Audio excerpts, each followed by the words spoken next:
তো আল্লাহ পাক তার যে নিয়ামত গুলো আছে, তার যে নিদর্শন গুলো আছে, সেগুলো যাতে আমাদের ভিতরে ছড়াই ছড়াই যেতে পারে, সেগুলো যাতে আমাদের ভিতরে ছড়াই দিতে পারে, এই কারণে আল্লাহ পাক একটা মাস্টার নিযুক্ত করে দিলেন আমাদের। সে মাস্টার হলো কে? সে মাস্টার হলো মহাজ্ঞানী, সুন্দর সুন্দর আদর্শের অধিকারী নবী করিম সাল্লাল্লাহু আলাইহি ওয়াসাল্লাম। সে যেভাবে শিক্ষা দেবে আমাদেরকে, সেভাবেই আমাদেরকে আমল করে যেতে হবে। সে যেভাবে পথ দেখিয়ে দিয়েছে আমাদেরকে, সে পথেই আমাদেরকে এগোতে হবে।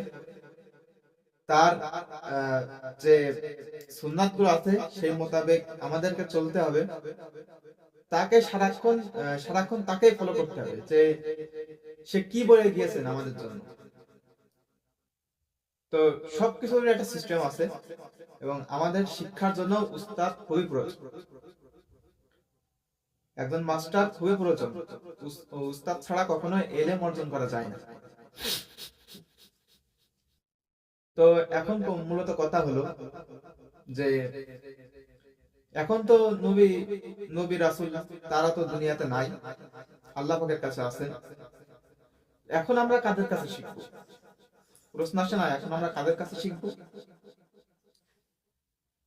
আল্লাহ পাক কোরআন কারিমে বলছে, ইয়া আইয়ুহাল্লাযীনা আমানুত্তাকুল্লাহা ওয়া কুনু মা'আস সাদিকিন।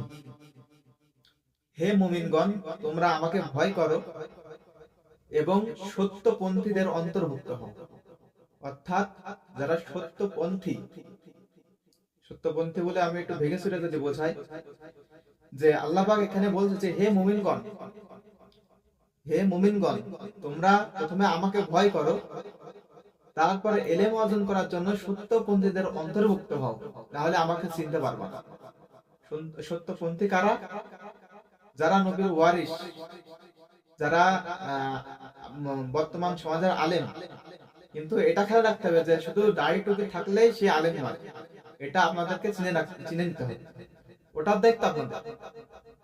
এবং আপনি যদি আল্লাহ পাককে চেনার জন্য, দিনটাকে বোঝার জন্য যদি একজন সৎপন্থী একজন আলেমকে যদি আপনি খুঁজতে বের হন, তাহলে আল্লাহ পাক নিজেই আপনাকে সাহায্য করবে। সুবহানাল্লাহ। তো আল্লাহ পাক নিজেই বলছে যে তোমরা প্রথমে আমাকে ভয় করো, তারপর সৎপন্থীদের অন্তর্ভুক্ত হও। অসৎপন্থীদের না, কিন্তু না, সৎপন্থী অর্থাৎ সত্যপন্থীদের অন্তর্ভুক্ত হও। আপনি ভুল মানুষের কবলে পড়বেন তো ভুল কিছুই শিখবেন। আপনি যদি একটা হিন্দুর কাছে যে বলেন যে আমাকে আল্লাহ পাক সম্পর্কে বোঝান, কোরআন সম্পর্কে বোঝান, কাজ হবে? আপনার কি শিখাবে? তার ধর্ম, তার ধর্ম অনুসারী হয় বা অনুসরণ করে, তার ধর্ম অনুসরণ করে, আপনাকেও তার ধর্মের অনুসরণই করা, কখনোই ইসলাম বুঝতে পারবেন না। একজন গাঁজাখোরের কাছে যদি বলেন যে তুমি আমাকে ইসলাম সম্পর্কে বোঝাও, তাহলে কি হবে? হবে না, তার কাছে শেখা যাবে না। একজন দাড়ি টুপিওয়ালা, মাদ্রাসায় পড়নেওয়ালা একজনের কাছে যদি বলে, সে একজন মাদ্রাসা পড়নেওয়ালা, সে যদি দাড়ি টুপি থাকে, তার সবই থাকে, দাড়ি টুপি থাকে, তারপরেও যদি সে অসৎ পথে চলে, তার কাছেও ইলম অর্জন করা হবে না বা ইলম অর্জন করা যাবে না, কখনো সম্ভব নয়। এজন্য আল্লাহ পাক বলছে যে সত্যপন্থীদের কাছে যাও বা সত্যপন্থীদের অন্তর্ভুক্ত হও, যাতে তুমি শুধু এই দুনিয়াটা না, আমাকে বুঝতে পারো এবং আল্লাহ পাকের নিদর্শন গুলো চিনতে পারো। সুতরাং আল্লাহ পাকের এই আয়াত অনুযায়ী আমরা বুঝলাম যে প্রথমত আমাদেরকে দিলে কার ভয় রাখতে হবে? আল্লাহ পাকের ভয় রাখতে হবে। প্রথমে দিলে আল্লাহ পাকের ভয় রাখতে হবে, তারপর কি করতে হবে?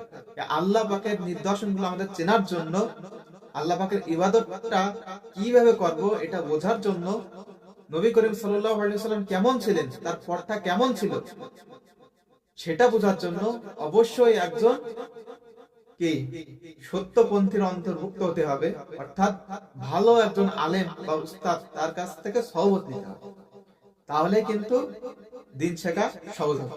নিজে নিজে পণ্ডিতগিরি করলে কখনো দিন শেখা যায় না।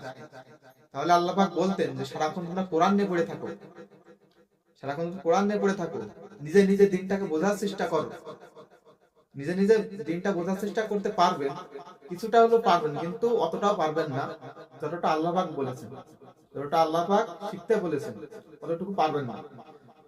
অর্থাৎ যেহেতু আমাদের সময়ে নবী রাসূল কেউই নাই, সুতরাং আমাদেরকে কি করতে হবে, নবীর যে ওয়ারিস গুলো আছে তাদের ভিতর থেকে বাছাই করতে হবে যে কে সত্যপন্থী, অর্থাৎ কার ইলম বেশি, কে আমলকারী, তার কাছে আমাদের যেতে হবে এবং তার সহবত নিতে হবে, তার কাছে বলতে হবে যে আমাকে শেখান যে আল্লাহ পাকের নিদর্শন গুলো কি কি, আল্লাহ পাকের পথটা কেমন, নবী করিম সাল্লাল্লাহু আলাইহি সাল্লামের পথটা কেমন, এটা আমাকে শেখান, আমি পরিপূর্ণ দিনটাকে শিখতে চাই।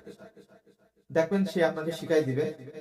তো সুতরাং সব আল্লাহ পাককে চিনতে হলে আমাদেরকে সত্যপন্থীদের অন্তর্ভুক্ত হতেই হবে। সুতরাং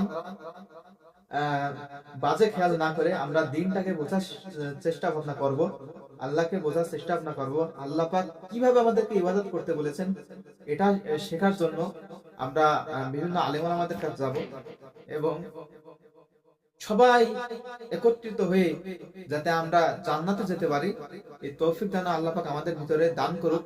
এবং যেটা না বললেই নয়, আমাদেরকে বেশি বেশি আমল করতে হবে।